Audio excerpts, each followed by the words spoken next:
নন্দীগ্রামে কর্মী সভা করলেন অভিষেক বন্দ্যোপাধ্যায়। একাধিক গুরুত্বপূর্ণ নির্দেশ দিলেন। পূর্ব মেদিনীপুরে প্রথম হতে হবে নন্দীগ্রামকে। আবির রয়েছে আমার সঙ্গে সরাসরি। আবির, একেবারে টার্গেট বেঁধে দিলেন অভিষেক বন্দ্যোপাধ্যায়, নন্দীগ্রামে কর্মী সভা করলেন, আর কি বললেন এই বিষয়ে?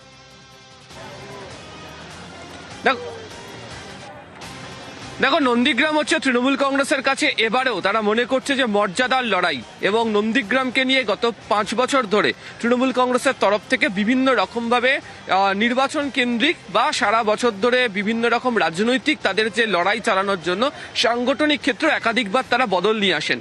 এবং তুমি যদি দেখো যে 2023-এর যে পঞ্চায়েত নির্বাচন, সেই পঞ্চায়েত নির্বাচনে নন্দীগ্রামে ভালো ফল হয়, যদিও 2024-এর বেশ কতগুলো জায়গাতে ফল খারাপ হয়ে যায়। 2021-এর তুলনাতেও অনেকটা বেশি ভোটে তারা পিছিয়ে পড়ে।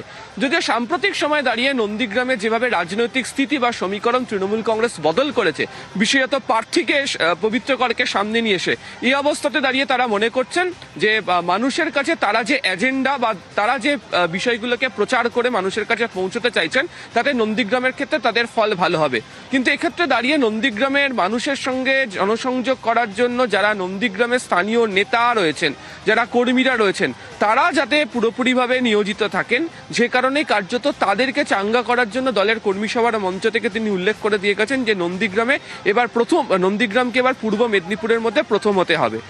দ্বিতীয়ত হচ্ছে, গত কয়েক বছর ধরে তুমি যদি দেখো, বিশেষত লোকসভার পর থেকে এই জেলাতে তমলুক এবং কাঁথি 2 লোকসভা আসন জেতার পর বারবার ধরে তৃণমূল কংগ্রেসের প্রধান বিরোধী দল বিজেপির তরফ থেকে তারা বারবার ধরে এই পূর্ব মেদিনীপুর জেলাতে একাধিক আসন তারা জিততে চলেছেন, একাধিক আসন তারা জয়লাভ করবেন, এমনভাবে পাল্টা চ্যালেঞ্জ তারা তৃণমূল কংগ্রেসকে বারবার ধরে ছুড়ে দিচ্ছেন। এই অবস্থাতে দাঁড়িয়ে নন্দীগ্রামের একেবারে জমি আন্দোলনের সময় থেকে শুরু করে বর্তমান সময় পর্যন্ত তৃণমূল কংগ্রেস তাদের সঙ্গে নন্দীগ্রামের সংযোগকে যেভাবে বারবার ধরে ব্যাখ্যা করতে চেয়েছে, সেই জায়গা থেকে দাঁড়িয়ে দলের নেতা কর্মীদের কাছেও কার্যত যে নন্দীগ্রাম নেতারাও যাতে চ্যালেঞ্জ হিসাবে গ্রহণ করেন, সেই কারণে প্রথম হতে হবে এই বক্তব্য তাদের সামনে দিনকে অভিষেক বন্দ্যোপাধ্যায়কে কর্মী সভার মঞ্চ থেকে তুলে ধরতে দেখতে পাওয়া গিয়েছে। একেবারেই আবি, সেই জায়গা থেকে শুভেন্দু অধিকারীকেও নিশানা করলেন অভিষেক বন্দ্যোপাধ্যায়। এই বিষয়ে কি বললেন?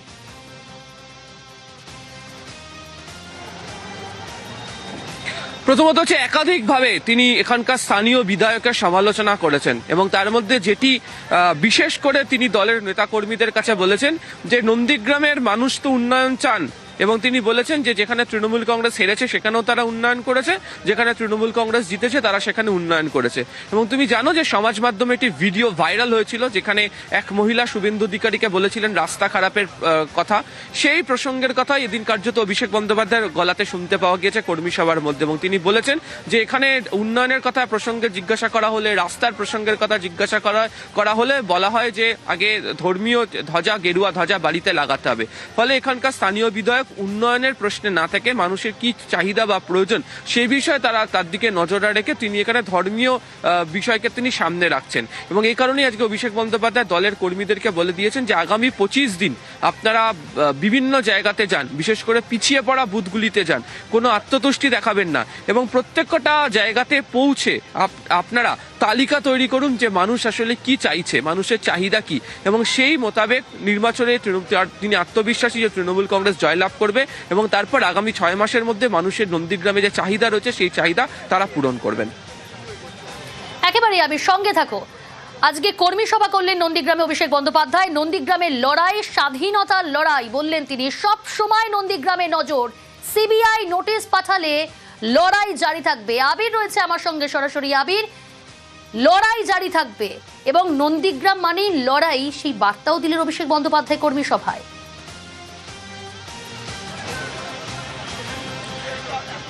একই সঙ্গে তিনি এদিনকে বুঝিয়ে দিয়েছেন যে দলের যদি কোনো কর্মীরা তারা যদি দলের কোনো সিদ্ধান্তের বিরুদ্ধে গিয়ে কাজ করেন, বা যাকে কার্যত আমরা বলি যে দলের সাথে বেইমানি করা, তাহলে তাদের প্রতিও যে তার নজর রয়েছে সেই প্রসঙ্গের কথাও কার্যত আজকে তাকে বলতে শোনা গিয়েছে।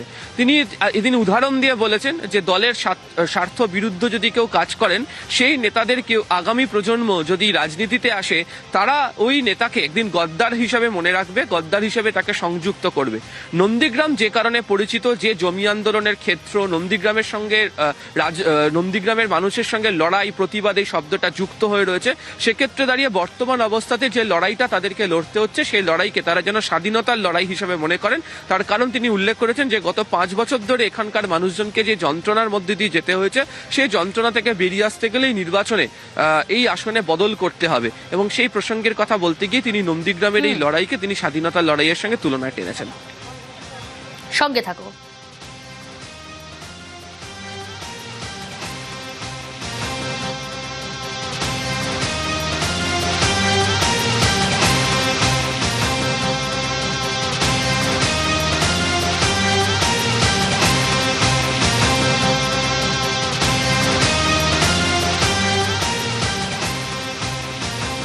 ছাব্বিশে 177-এর বেশি আসন পাবে বিজেপি।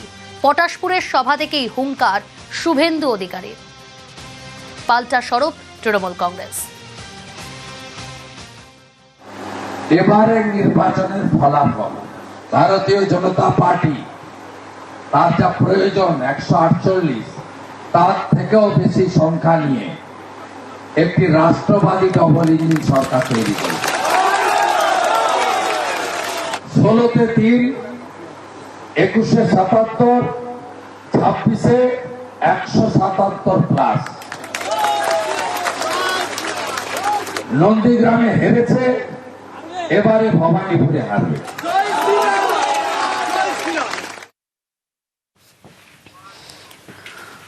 আমি জানতাম মাধ্যমিক পরীক্ষার পর লোকে উচ্চ মাধ্যমিক দেয়। আমি প্রথম দেখলাম কেউ মাস্টার ডিগ্রিতে ফেল করার পর বলছে আমি পরের বার মাধ্যমিক দেবো। গতবার আপকিবার 200 পাওয়ার বলে 77 আটকে ছিল, এবার শুরুই করেছে 177 থেকে। মানে লোকে টার্গেট বাড়ায়।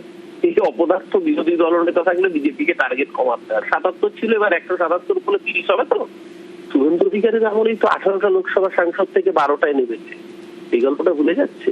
বাংলার মানুষ অপেক্ষা করছে 4 মে বিরোধীদের বঙ্গোপসাগরে নিক্ষিপ্ত করবে এই বাংলার মানুষ।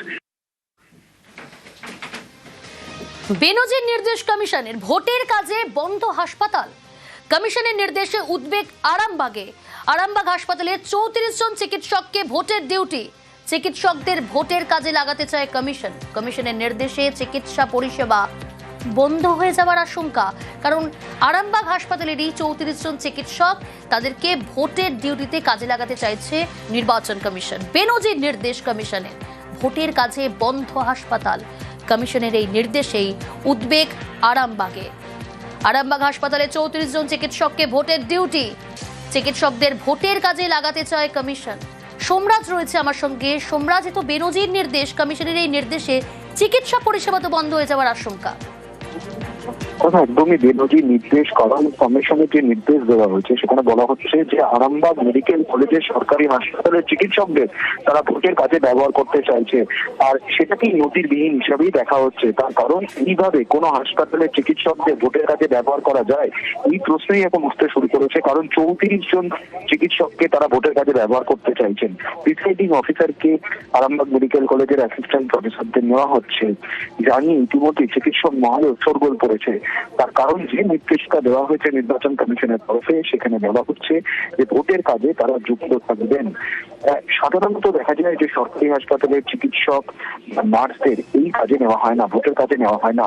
তারপরেও কি করে এই ধরনের ব্যতিক্রমী নির্দেশিকা নির্বাচন কমিশন জারি করলো এবং আরামবাগ সরকারি মেডিকেল হাসপাতালের প্রিন্সিপালকে পাঠালো, তা নিয়ে প্রশ্ন উঠতে শুরু করেছে। বেশ,